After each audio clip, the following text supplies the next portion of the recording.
Hi, my name is Anna Araujo, and my FOA was an interview with a high school athlete named Emma Daniels and we would be just on my talk show called Wake Up USA. We were talking about if transgender males should be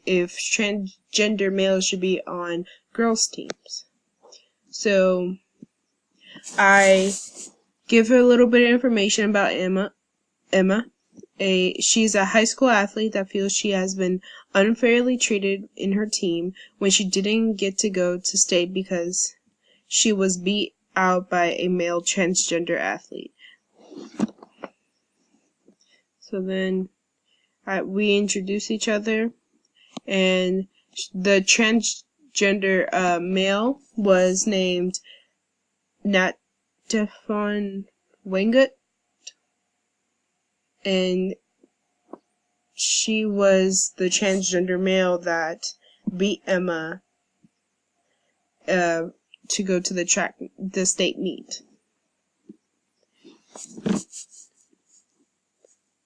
So I didn't have a partner for my FOA, so I'll just read some of the lines.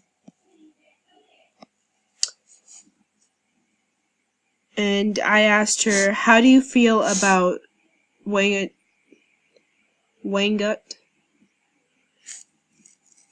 How she feels about her place in the girls' team. And she responds, I'm glad that this person is comfortable with who they are and they're able to be happy in who they are, but I don't think competitively it's completely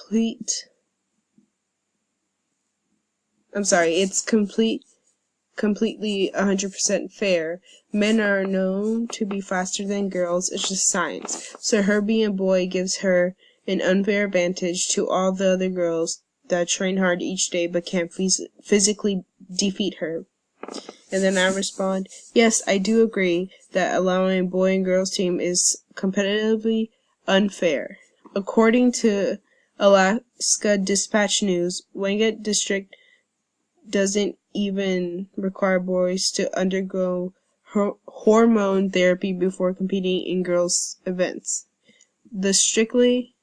The district simply allows a boy to compete as a girl if the student is consistent in their declaration of gender identity, their actions, attitude, dress, and mannerisms. It's not fair, and it's not right for our female athletes, and we have a responsibility to protect our girls that have worked really hard, that are working toward college scholarships. Stephanie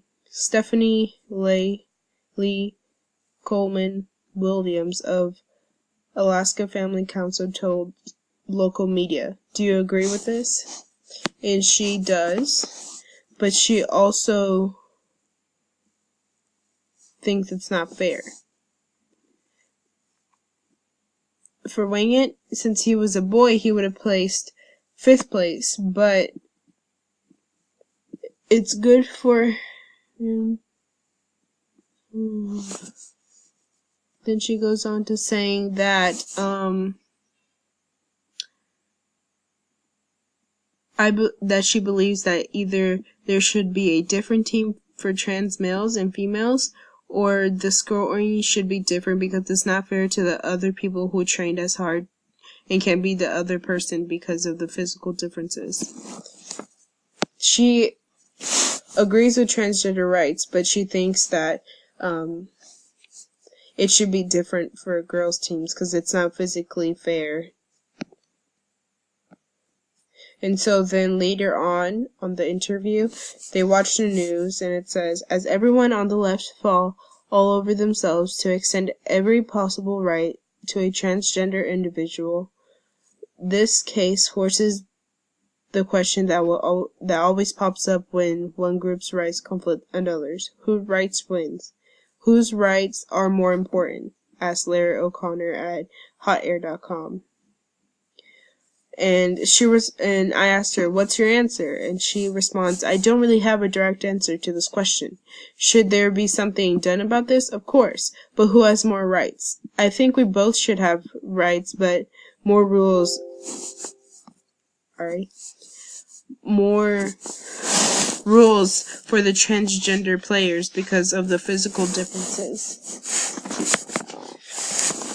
For some families, athletic scholarships have been traditionally the only way their daughter could gain a college education, and due to their limited budget. It won't be easy when they have to compete against the boys, but last week Alaska's competition outcome did have a bit of irony. How so? I asked. Well, despite the biological advantage, Wanga didn't win. It wasn't even close. She only finished third, losing out to state track star Tanner Elam, who swept every event she was in. I see it. And then I understood. And then we ended the show